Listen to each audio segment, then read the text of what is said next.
el libro de Daniel 3, 16 al 21. Un sermón que yo le puse por nombre Póliza de Seguro.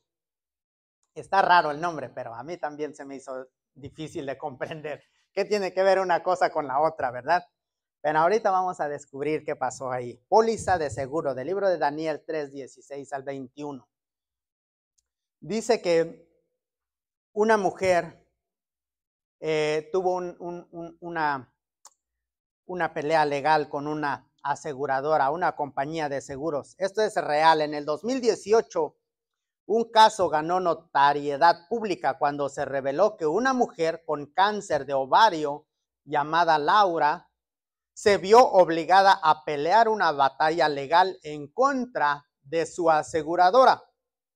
Dice que su aseguradora se negó a cubrir su tratamiento. Laura fue diagnosticada con cáncer de ovario en el 2014. Dice, tras una cirugía, su médico le recomendó un tratamiento de quimioterapia para prevenir la reincidencia. La aseguranza rechazó el tratamiento, argumentando que no era necesario. Imagínense, la mujer apeló varias veces, pero la aseguradora se mantuvo firme en su decisión. ¿Verdad? La mujer decía, el doctor me dijo que tengo que ir a hacerme este tratamiento, y la aseguranza dijo, no, ¿para qué? Yo digo que estás bien. Mientras Laura luchaba contra el cáncer, también tuvo que enfrentar la angustia de una larga disputa legal contra la aseguradora. La tensión del proceso y la falta de cobertura afectaron enormemente su calidad de vida en sus últimos años. Trágicamente, Laura falleció antes de que la disputa se resolviera. Sin embargo, su familia continuó la demanda. Un jurado falló a favor de la familia, ordenó a Aetna, es la aseguradora, el nombre de la aseguradora, pagar $25 millones por la denegación de la cobertura. Esta victoria póstuma, ¿verdad? Ya de qué le sirvió, pero dice, esta victoria póstuma destacó la injusticia del sistema y sirvió como recordatorio del poder de las aseguradoras tienen sobre la vida de sus clientes, ¿verdad? El trabajo de esta póliza de seguros era darle la tranquilidad a Laura y a la mayoría de los clientes que tienen seguro de vida, por si algo le llegara a pasar, ¿verdad? Cuando uno compra, ¿verdad?, un seguro de vida, o pongámosle un seguro de auto, ¿verdad?, es para que usted tenga a alguien quien lo respalde en caso, no es de que usted, tengo seguro, voy a ir a chocar, no, sino en caso de que algo imprevisto le ocurra, ¿verdad? La aseguranza tiene el deber de respaldarlo, ¿verdad? Por eso es que usted está pagando, por eso es que usted está dando de su dinero, para que ellos lo respalden. Y eso es correcto, ¿verdad? Lo que no está bien es que muchas veces nosotros como cristianos tomamos a Jesús y a la cristiandad como si Jesús fuera un vendedor de seguros. Y le decimos, ok, Jesús, tú me estás diciendo que si yo hago esto, que si yo voy a la iglesia 3 veces a la semana, que si yo doy mi diezmo, ¿verdad? Que si yo doy mis ofrendas, ¿verdad? O lo que quiera que sea, ¿verdad? Tú me vas a bendecir. Ok, me agrada, eso me gusta. Y si no tú me garantizas, ¿verdad?, que no voy a tener problemas. Porque Jesús, acuérdese, le garantiza la victoria. Eso es lo que Él le garantiza. Pero nosotros tenemos errado. Es diferente nuestro pensar al pensamiento de Dios. Muchas veces el pensamiento de Dios es diferente a lo que nosotros. Al final va a tener la victoria. ¿Cuántos dicen amén? Pero no va a ser así como nosotros pensamos, ¿verdad? Nosotros pensamos que cuando nosotros le decimos que sí a Dios, va a ser un caminar sobre hojuelas, ¿verdad? Como si estuviera en las nubes, nadie lo va a voltear a ver feo, todo le va a ir bien, nunca va a perder sus $10 cuando va a la tienda, nunca se le va a ponchar la llanta, y eso es un error. Estamos pensando de forma errónea, ¿verdad? Y vamos a ver lo que nuestra escritura nos enseña, nos da un claro ejemplo de lo que yo estoy hablando, ¿verdad? Que la cristiandad, Jesús, no es una póliza, una garantía, ¿verdad? De victoria. Vamos a leer Daniel 3, 16 al 21. Dice de esta manera: Shadrach, Mesach y Abednego respondieron al rey Nabucodonosor diciendo: no es necesario que te respondamos sobre este asunto. He aquí nuestro Dios, a quien servimos, puede librarnos del horno de fuego ardiendo, y de tu mano, oh rey, nos librará. Y esta palabra muy importante que dice el versículo 18, y si no, ellos dicen, Dios nos va a librar. Claro que sí, Él tiene poder.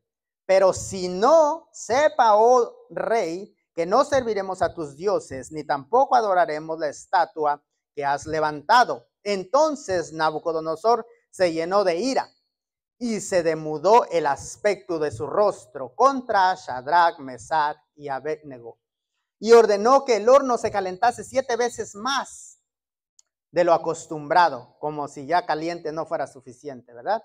Y mandó a hombres muy vigorosos que tenía en su ejército que atasen a Shadrach, Mesach y Abednego para echarlos en el fuego, en el horno de fuego ardiente. Entonces esos varones fueron atados con sus mantos, sus calzas, sus turbantes y sus vestidos, y fueron echados dentro del horno de fuego ardiente. Vamos a orar. Padre bendito, venimos delante de tu presencia, Dios, pidiéndote perdón, Padre, por si hemos pensado de ti de esa manera. Dios bendito, te pedimos que nos dé revelación. Dios, ayúdanos a comprender, Padre Santo, cómo tú piensas, Dios.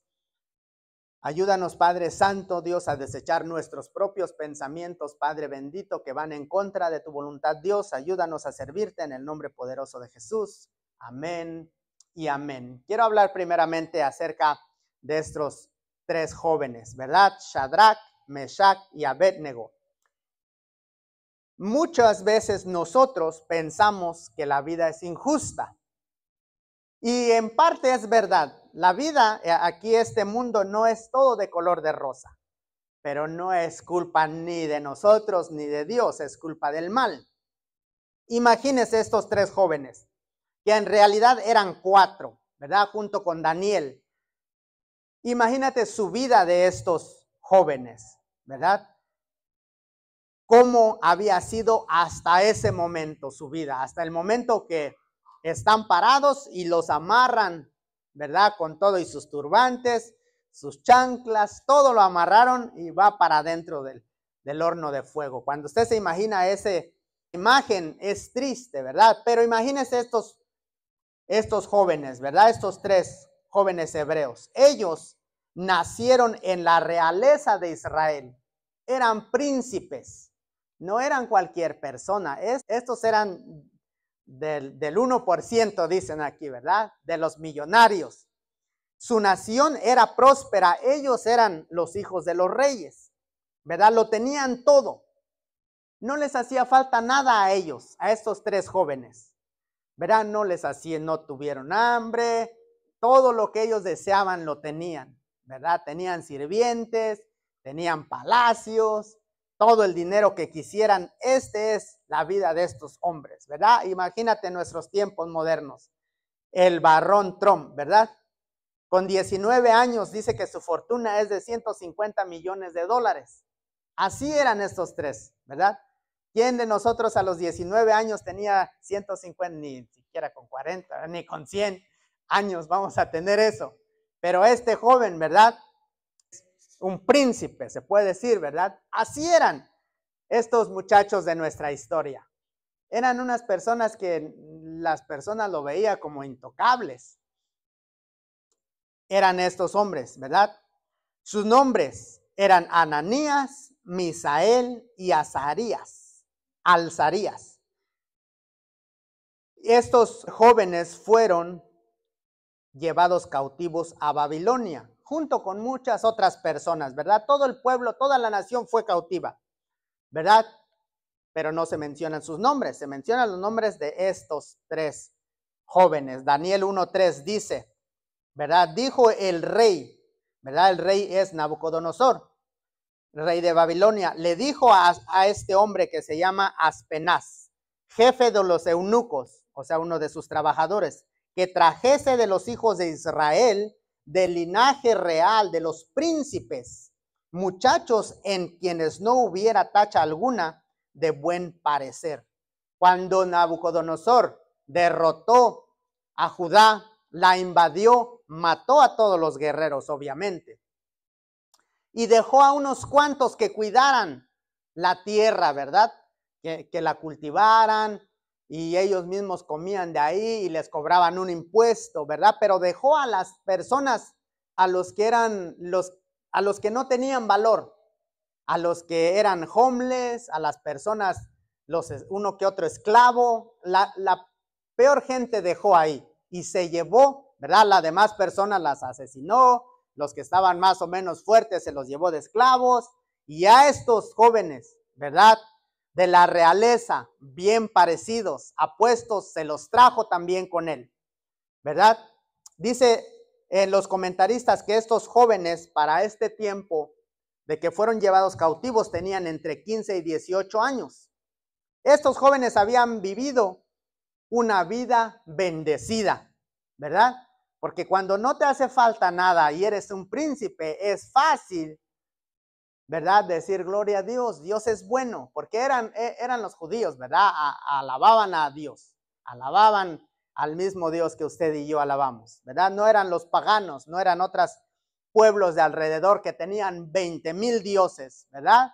El Dios de la lluvia, el Dios del trueno, el Dios de esto, el Dios del otro. No, estos era el pueblo de Dios. Cuando todo va perfecto, es fácil decir gloria a Dios. Eran estos muchachos, eran príncipes, eran jóvenes, tenían todo el mundo a su disposición, qué bueno. Pero un día, ¿verdad?, de un día para otro todo cambió. Una nación malvada, con un rey malo, viene y les hace la guerra, ¿verdad?, a esta nación, y se lleva cautivos a muchas personas, entre ellos Daniel, Ananías, Misael y Azarías. Aquí dice una vez más, Daniel 1:2, en el año tercero del reinado Joacim, rey de Judá, vino Nabucodonosor, rey de Babilonia, a Jerusalén y la sitió o la rodeó, y el Señor entregó en sus manos a Joacim, rey de Judá. Pero ¿cómo es que puede pasar esto? Usted se pregunta, ¿verdad? Si es el pueblo de Dios, ¿verdad? Es la tierra prometida. Es el pueblo escogido por Dios, ¿verdad? Pero ellos estaban lejos de Dios. Entonces Dios dijo, ok, si ustedes se quieren alejar de mí, yo los voy a dejar que ustedes hagan lo que quieran. Y eso no lo causó Dios, sino que fue fue causa de sus actos, ¿verdad? Por eso fue que fueron derrotados. Por eso fue que fueron llevados cautivos. Fueron hechos presos. Ahora son esclavos. Una noche durmieron como príncipes y la otra noche durmieron como esclavos, después de ser conquistados. Después que se lo llevan, ¿verdad?, como esclavos, les cambian el nombre a estos jóvenes. Acuérdese que en los tiempos bíblicos el nombre era muy importante.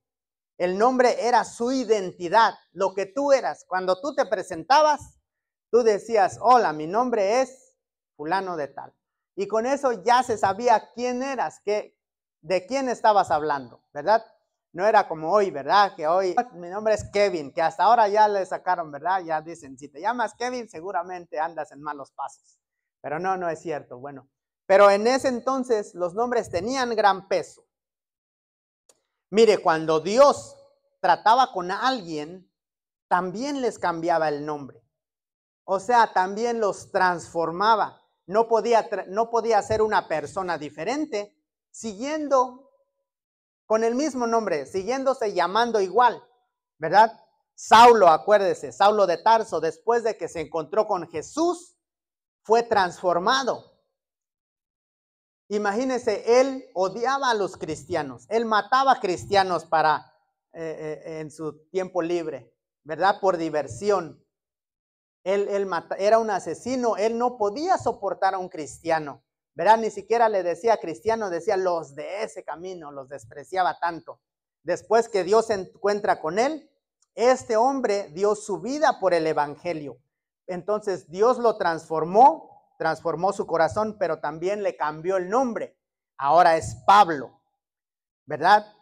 El nombre completo de nacimiento de Pedro era Simón Bar Jonás, que significa Simón, hijo de Jonás. Cuando Jesús conoció a Simón, ¿verdad? Su nombre significaba el que escucha. Simón Bar Jonás, el que escucha, hijo de Jonás, ¿verdad? Yo creo que por eso escuchó, porque ese era su nombre, ese era parte de su espíritu, de su esencia. Y le dijo Jesús que ya no se iba a llamar Simón, el que escucha, ahora se iba a llamar Cifas, que significa piedra o roca en arameo, ¿verdad? Sobre esta roca edificaré mi iglesia, la roca del discernimiento. ¿Quién es Jesús? No sobre Pedro, sino sobre el entendimiento de quién soy yo. ¿Quién soy yo? ¿Quién piensas tú que soy? Bueno, unos dicen que tú eres sanador, salvador, proveedor, eres esto y eres lo otro, pero ¿qué dices tú que soy yo? Para mí eres mi Dios, tú me has salvado, tú eres mi Dios personal, ¿verdad? Platicando con una persona, yo le decía, necesitas saber que ese Dios es para ti un Dios personal, ¿verdad? No mi Dios, no el Dios de fulano de tal, no que el Dios es el que sana porque a mí me sanó la rodilla, gloria a Dios, pero yo no necesito sanidad, yo necesito otra cosa. Entonces tú necesitas tener tu Dios personal, ¿verdad? Eso pasó con Pedro. Dios también lo tocó y transformó su nombre. Un ejemplo en la Biblia muy conocido es Jacob, ¿verdad? Jacob era tramposo. Acuérdese, desde que nació, estaba peleando por su hermano.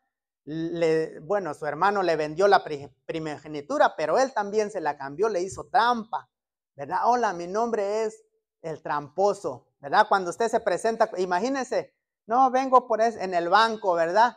Aquí en el Wells Fargo, vengo por el puesto de cajero, el que cuenta el dinero. Ok, muy bien, ¿y cómo te llamas?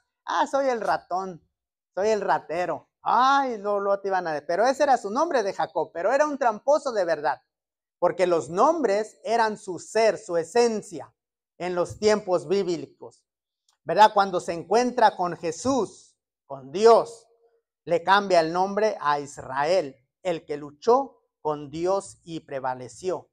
Otro ejemplo es Abraham, ¿verdad? Abraham antes de que se encontrara con Dios se llamaba Padre exaltado, pero no tenía hijos, pero su nombre se llamaba Abraham, Padre exaltado. Y Dios le dijo, ya no te vas a llamar Abraham, ahora te vas a llamar Abraham, con H. Y dice, esto significa Padre de multitud de naciones. Entonces, ¿a qué quiero llegar con esto? Que las personas en el Antiguo Testamento nos están enseñando que cuando tuvieron un encuentro con Jesús, Dios los transformó. Y como prueba de ello, les cambió su nombre. Sarai era estéril. Le dijo, ya no vas a ser Sarai, ahora te llamarás Sara, ¿verdad? Cuando tú tienes un encuentro con Dios, te cambia tu ser, te cambia tu vida. Ahora en nuestra historia también pasó lo mismo, pero al revés, ¿verdad? Acuérdese que el enemigo está viendo qué es lo que Dios hace y dice, pues yo también voy a hacer eso, yo también voy a intentar hacer eso, ¿verdad? Eso es lo que es Lucifer, y dijo, yo voy a subir al trono alto, voy a ser como Dios. Eso es lo que quiere el enemigo. Entonces, el enemigo cuando captura a estos hombres, les cambia el nombre, pero ahora para lo malo. Quiero hablar segundamente acerca de Nabucodonosor. Cuando estos jóvenes llegaron como esclavos a Babilonia, Nabucodonosor les cambia el nombre inmediatamente, les cambia su identidad. Bueno, les intentó cambiar su identidad, ¿verdad?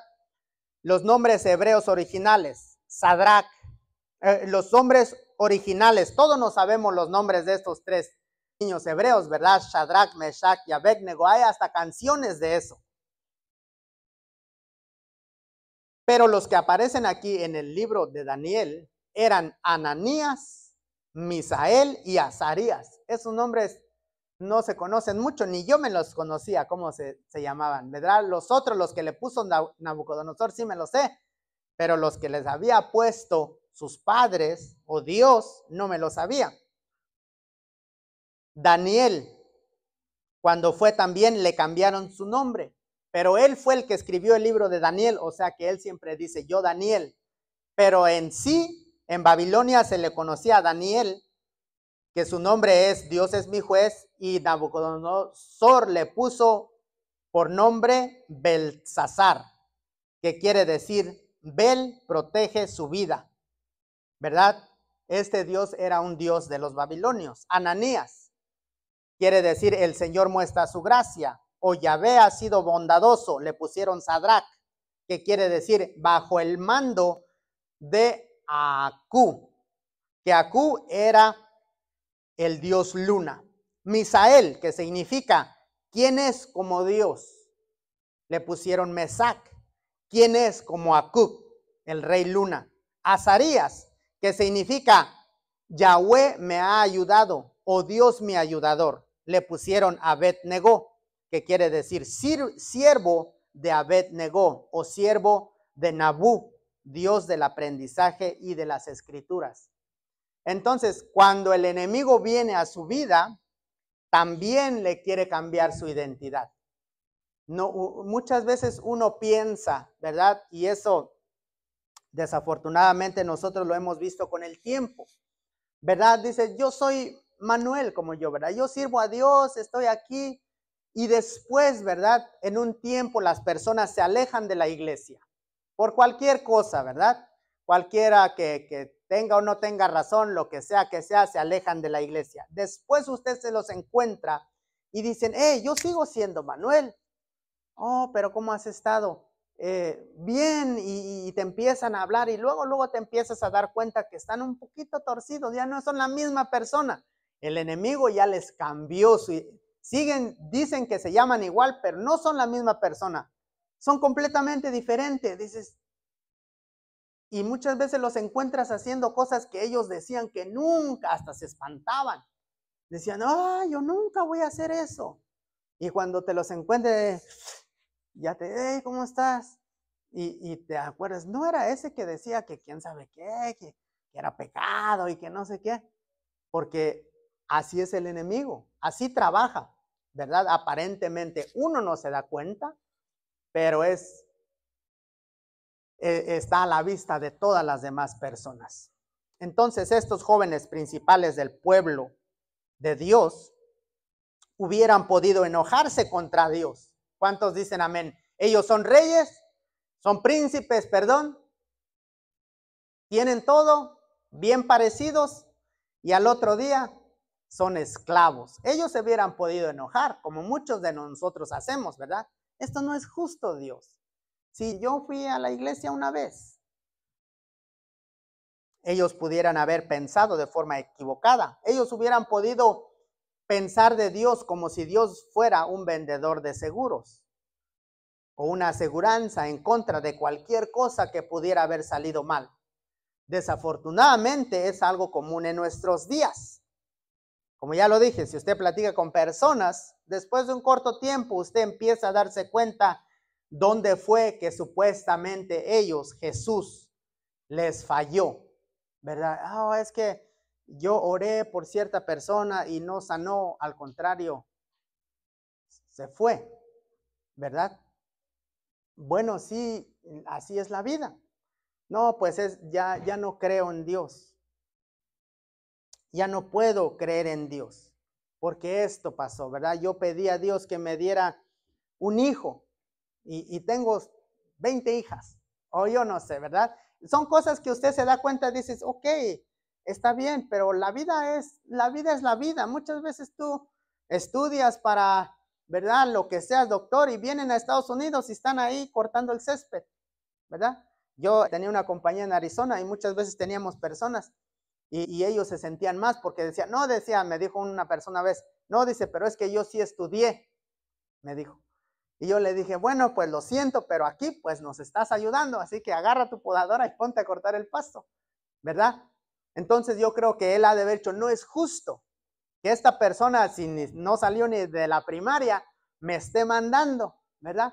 Pero no tenía nada que ver, simplemente pues estaba ganando su sueldo. Pero las personas deciden o se se me fue la palabra, ¿verdad? Les es difícil confiar en Dios cuando las cosas no salen como ellos quisieran. Y hay cosas difíciles, ¿verdad? Conocemos a personas que el matrimonio se ha destruido. Conocemos a jóvenes que han sufrido. Y es fácil, ¿verdad?, llegar a esa conclusión equivocada. Dice que en la década de 1940 un hombre llamado Charles Templon fue una figura prominente en el mundo evangélico, atrayendo multitudes aún más grandes que las de su contemporáneo y amigo Billy Graham. O sea que era un predicador que tenía más influencia, predicaba mejor, tenía más personas escuchándolo que Billy Graham. Dice, era un orador carismático y muchos lo consideraban el futuro del cristianismo. En el apogeo de su carrera, Templon comenzó a albergar una profunda duda sobre la validez de la Biblia y la existencia de un Dios benevolente. Buscó respuestas inscribiéndose al seminario teológico de Princeton para estudiar en profundidad la teología. Durante su tiempo en el seminario, uno de los principales problemas que lo llevó al ateísmo fue el problema del mal. Le costaba mucho trabajo aceptar que Dios existía cuando él veía el sufrimiento. ¿Y cuál fue su decisión? Dice, si veo sufrimiento, quiere decir que no hay Dios, ¿verdad? Y él se apartó de Dios cuando él tenía un llamado. Imagínense, tenía un don. Este era un tremendo predicador. Si Billy Graham llenó, creo que ha sido el personaje que ha predicado a más personas en el mundo hasta ahorita. Miles de personas. Billy Graham entró a China, a Japón, ¿verdad? Cuando eran comunistas cerrados. A Corea del Norte predicó y se llenaban los auditorios. Cuando usted va aquí al ¿cómo se llama este del Billy Graham? Aquí el que está aquí a una milla. No, ¿cómo se llama este? Al museo. Ahí encuentra todo eso y se sorprende, ¿verdad? Este hombre era mejor que Billy Graham. Sin embargo, escribió libros acerca de su incredulidad. Un libro de él se llama Farewell to God, o sea, la despedida de Dios. Y otra se llama Las razones por las que yo he rechazado la fe cristiana. Cosas pasaron y afectaron su punto de vista.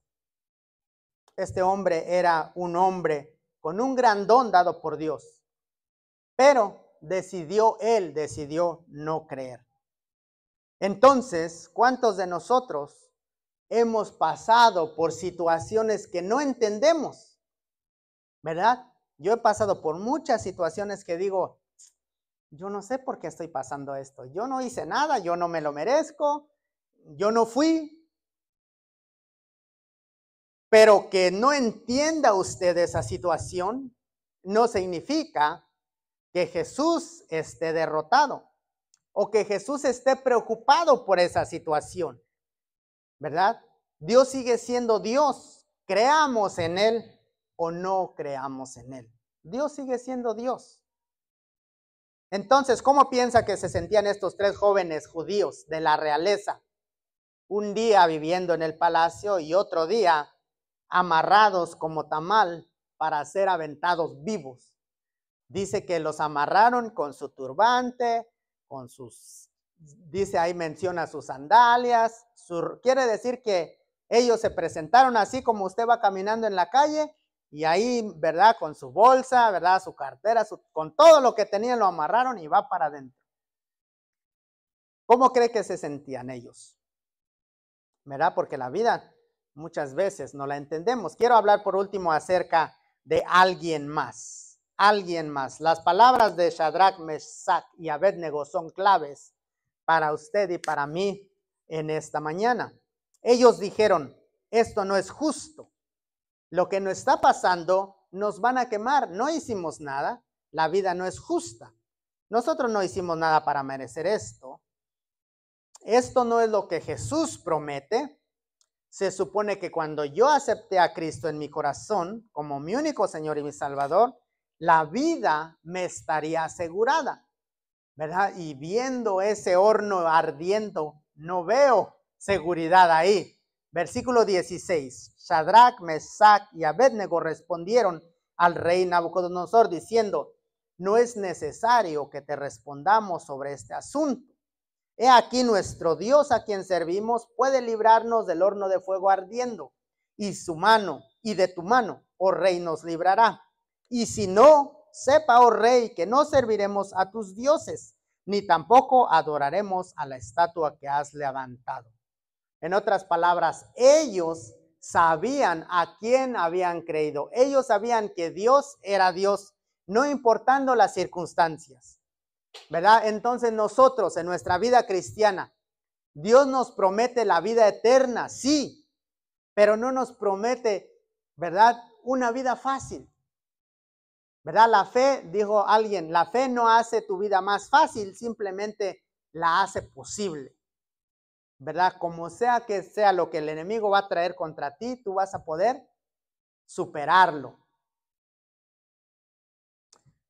El evangelio de Cristo es muy simple y muy lógico, ¿verdad? Muchas personas lo quieren complicar, pero no es simple. Piensa conmigo por un momento. ¿Qué pasaría si al servir a Dios fuera una garantía, un seguro, una aseguranza de que no tendrías ningún problema en esta vida? ¿Qué piensa usted que pasaría? Y claro que los problemas nada más los tenemos en esta vida, ¿verdad? Cuando vayamos con Dios no va a haber problemas, pero en esta vida tenemos problemas. Pero ¿qué pasaría si cuando digas, oh sí, Señor, te acepto, todo el camino se enderezara, ¿verdad? Se hiciera recto, entendible, oh sí, ya sé, ahí voy a llegar tal día. ¿Qué pasaría? Lo que pasaría es que ya no necesitaríamos la fe. No necesitaríamos creer más en Dios. Porque en el momento en que usted se hiciera cristiano, nada malo le ocurriría. Usted podría ir en el highway y podría ver todos los carros nuevos que van de este lado, todos ellos creen en Dios. Y de este lado, donde en el carril donde te descompones, todos los carros que están viejos y no sirven, ellos no creen en Dios. Fuera fácil, ¿verdad? Pero ¿cuántas personas de este lado no se pasarían de este lado simplemente para tener una vida fácil? No porque aman a Dios como nosotros, no porque quieren servir a Dios, simplemente dicen, ¿para qué voy a estar? Casi como los musulmanes, ¿verdad? Los musulmanes, dice, no creen en Jesús, así que ellos piensan que van a llegar al cielo por sus obras. Pero obviamente tienen el Espíritu de Dios dentro de ellos que los condena, como nosotros. Entonces, cada rato pecan, entonces oran 3 veces al día en la mezquita, ayunan toda la semana, hacen muchas cosas religiosas porque dicen que entre más obras buenas, ¿verdad? Si hacen 100 obras malas, 100 pensamientos malos hoy, pero hicieron 101 buenos, ¿verdad? Lo bueno le gana a lo malo, o sea, lo ponen en una báscula. Pero por eso es que hay muchos suicidas, porque ellos dicen que la única forma de garantizar que tú te vayas al cielo es matando a alguien para que se vaya con Alá. Entonces ellos dicen, está bien difícil vivir la vida, mejor yo me hago suicida y así me voy al cielo. Es lo mismo que pasaría con el cristianismo. Si todos los que aceptaran a Dios, la vida les fuera de color de rosa, estuviera llena esta iglesia, ¿verdad? De gente que simplemente no es que ame a Dios, pero simplemente no quiere tener problemas. Servirían a Dios por beneficio, para el pase gratis, sin problemas. Porque es fácil servir a Dios cuando todo va bien.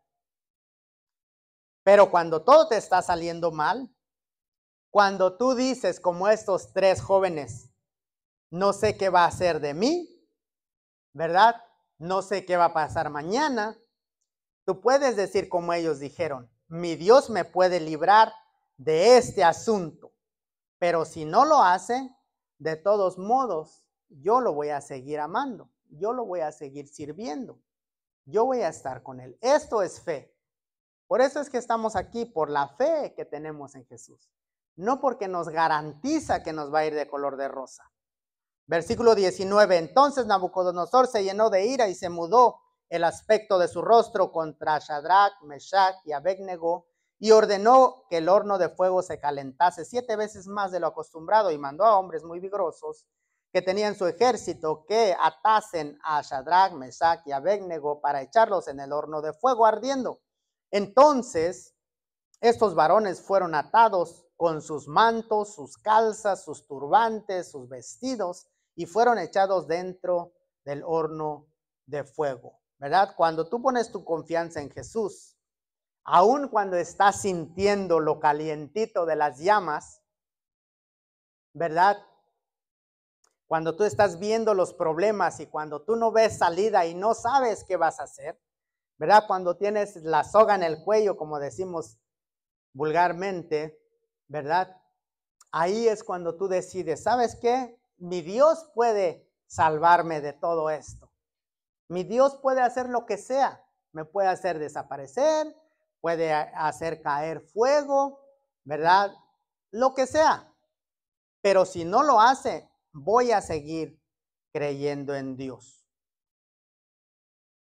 Nabucodonosor pensaba que ya había acabado todo para ellos. Acuérdense que los avientan. Es más, estaba tan caliente que los guardias o los soldados que lo aventaron se murieron quemados. Que eso nos dice la Biblia para que nosotros digamos, a lo mejor dice que estaba caliente, pero a lo mejor ni estaba caliente. Pero sí, ¿verdad? Los que los echaron, ellos murieron calcinados, ¿verdad? Y Nabucodonosor dijo, bueno, se acabó para estos muchachos. Ellos creyeron en Dios, no hicieron caso, les dimos oportunidad, pero no quisieron. Bueno, pero se asomó, ¿verdad? Él se asoma. ¿Qué habrá pasado? La curiosidad. Nos dice Daniel 3:25, y dijo, he aquí, yo veo 4 varones sueltos que se pasean en medio del fuego sin sufrir ningún daño, y el aspecto del cuarto es semejante al Hijo de Dios. Entonces, si quieres que Jesús se ponga en medio de ti y de tu problema, cualquiera que sea tu problema, ¿verdad? Puede ser enfermedad, puede ser cualquier problema que usted tenga, ¿verdad? La migra, ¿verdad? Puede ser usted y la policía, el gobierno. Dios se puede poner en medio y lo puede proteger. Se puede poner entre usted y las llamas ardiendo del enemigo, pero va a tener usted que confiar en Jesús, aun cuando no lo entienda, porque ese es el problema. Si yo estoy sirviendo a Dios, yo no entiendo por qué me está pasando esto. Si yo estoy haciendo lo bueno, yo no entiendo por qué esto, y yo no entiendo por qué me está yendo así, ¿verdad? Pero al final, Jesús se puede interponer entre su problema. Jesús es real. No lo vamos a entender. No sabemos por qué pasan las cosas, pero no tenemos por qué saberlo, ¿verdad? Muchas veces entre más sabe uno más, otra cosa y otra cosa y otra cosa. Nunca lo vamos a entender. Simplemente es confiar en Él, ¿verdad? Confiar en Él y hacer lo correcto, porque por eso estaban ahí estos jóvenes, porque hicieron lo correcto, no porque creyeron en Dios que lo iba a salvar y andaban robando, no, sino porque hicieron lo correcto, ¿verdad? Las últimas palabras de nuestro Señor Jesucristo que están escritas en el libro de Mateo para sus discípulos, o sea, para nosotros que somos seguidores de Jesús, después de que Él fue crucificado, imagínate, Jesús, Dios, con todo el poder, y fue muerto, crucificado. Usted diría, no, pues ¿para qué voy a creer en Dios? Mira cómo me está yendo. Pero Él regresa, se muestra ante sus discípulos y les dice en Mateo 28, 18 al 20, y Jesús se acercó y les habló diciendo, toda potestad me es dada en el cielo y en la tierra. Por tanto, id y haced discípulos a todas las naciones, bautizándolos en el nombre del Padre, del Hijo y del Espíritu Santo, enseñándoles que guarden todas estas cosas que os he mandado. Y he aquí yo estoy con vosotros todos los días hasta el fin del mundo. Amén. Esta es una promesa de Dios para nosotros. La promesa de Dios no es que no vamos a tener problemas, que no vamos a tener dificultades, que no va a venir Nabucodonosor y nos va a llevar como esclavos, ¿verdad? Que no van a querer que nosotros sirvamos a ídolos, ¿verdad? Que no nos van a aventar al horno de fuego ardiente. Eso no dice Dios. Pero la promesa de Jesús es que Él va a estar con nosotros, ¿verdad? No importa cómo es que estemos, Él va a estar ahí con nosotros. Entonces, esa es nuestra esperanza, ¿verdad? Nuestra esperanza no es, gloria a Dios porque todo me está yendo bien. Gloria a Dios porque cada que hago algo, ¿verdad? Cada que compro un billete de lotería de 5, gano 50. No tiene caso, ¿verdad? La gente serviría a Dios por conveniencia. Usted sabe cómo somos la humanidad, cómo pensamos. Hacemos cualquier cosa con tal de no tener problemas.